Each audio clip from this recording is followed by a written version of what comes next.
Istilah berikut ini sering diujikan loh. Simak sampai akhir, dan jangan lupa subscribe ya. Primordialisme. Apa yang dimaksud dengan primordialisme? Primordialisme adalah sikap memegang teguh identitas awal yang melekat pada diri seseorang sejak lahir seperti suku, agama, ras, atau asal daerah, yang kemudian dijadikan dasar utama dalam bersikap dan bertindak dalam kehidupan sosial. Apa dampak negatif dari primordialisme? Jika berlebihan, primordialisme dapat menimbulkan konflik antar kelompok, memperkuat eksklusivisme, menurunkan rasa nasionalisme, dan menghambat integrasi nasional. Apakah primordialisme selalu buruk? Tidak. Dalam kadar wajar, primordialisme dapat memperkuat identitas kelompok dan rasa solidaritas internal. Namun, jika digunakan sebagai dasar diskriminasi terhadap kelompok lain, maka menjadi ancaman bagi persatuan. Contoh sikap primordialisme dalam kehidupan sehari-hari, misalnya hanya memilih pemimpin dari suku atau agama tertentu karena merasa kelompok sendiri lebih layak, tanpa mempertimbangkan kompetensi atau integritasnya. Bagaimana cara mengatasi primordialisme berlebihan?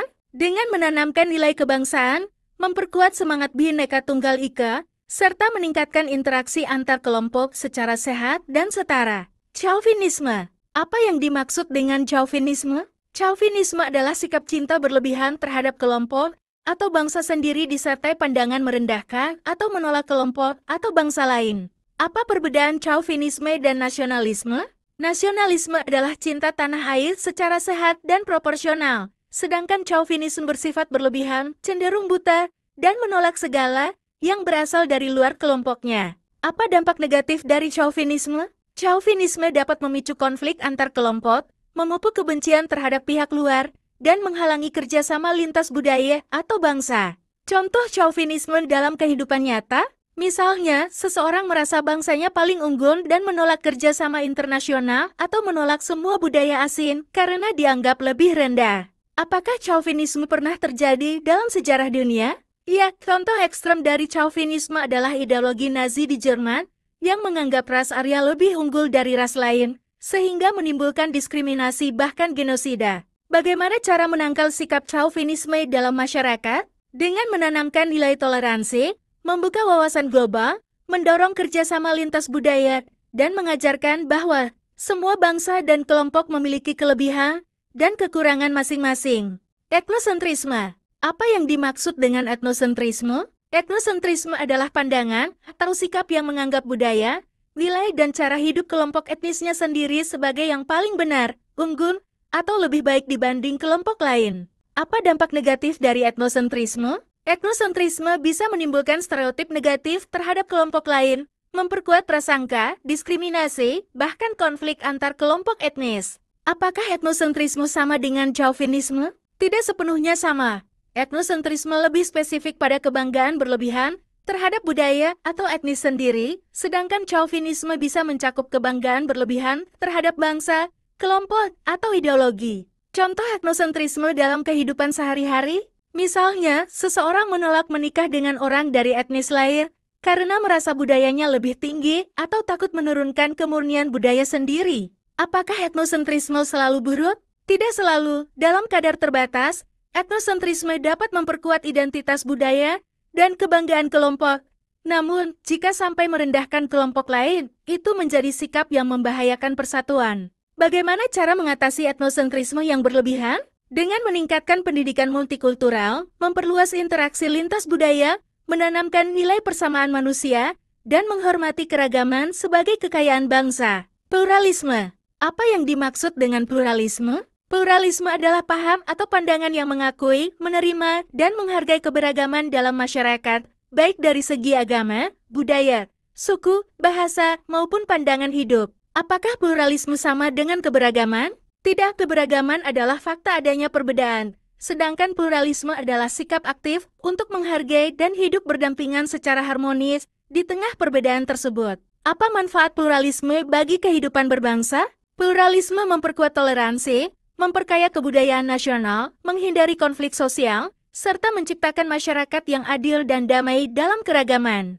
Contoh pluralisme dalam kehidupan sehari-hari, misalnya seorang warga yang ikut merayakan hari besar agama lain sebagai bentuk solidaritas, tanpa harus menganut agama tersebut. Apa tantangan dalam mewujudkan pluralisme?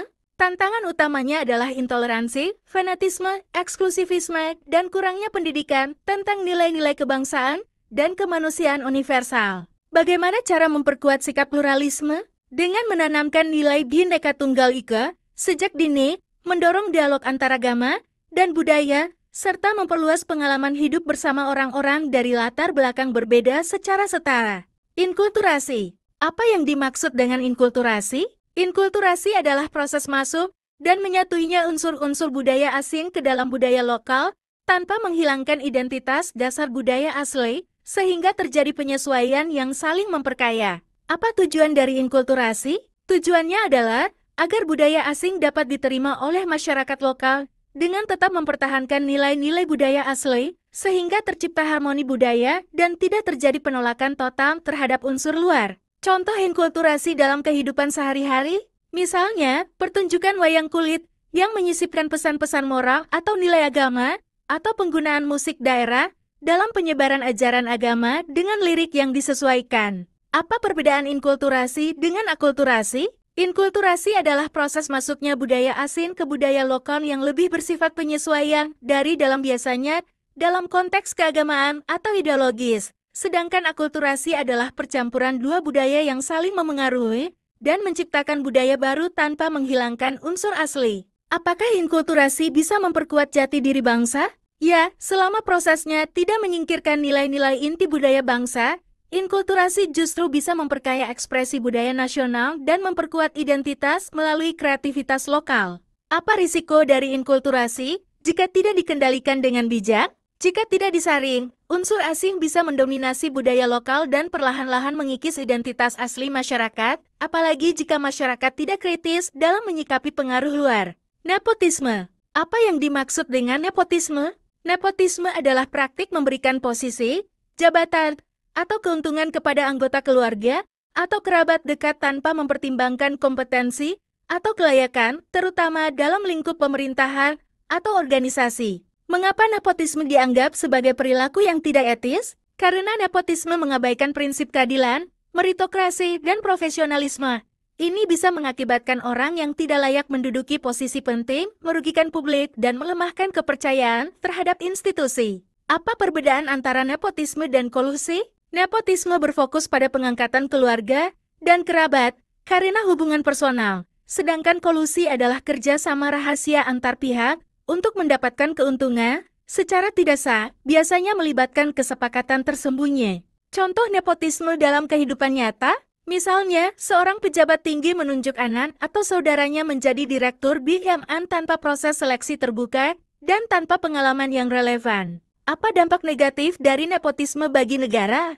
Nepotisme dapat menurunkan kualitas layanan publik, merusak sistem rekrutmen profesional, memicu kecemburuan sosial, serta memperbesar peluang terjadinya korupsi dan inefisiensi birokrasi. Bagaimana cara mencegah praktik nepotisme? Dengan menerapkan sistem rekrutmen yang transparan dan berbasis kompetensi, memperkuat pengawasan publik, serta menegakkan etika pemerintahan dan regulasi anti KKN secara tegas. Status quo. Apa yang dimaksud dengan status quo? Status quo adalah keadaan atau kondisi yang sedang berjalan saat ini dan cenderung dipertahankan seperti apa adanya, tanpa ada perubahan signifikan. Dalam konteks sosial politik, apa arti mempertahankan status quo? Artinya menjaga agar struktur kekuasaan, kebijakan, norma, atau kondisi sosial tertentu tetap seperti sekarang dan tidak mengalami perubahan yang mengganggu stabilitas pihak yang diuntungkan. Apa contoh sikap mempertahankan status quo dalam kehidupan bernegara?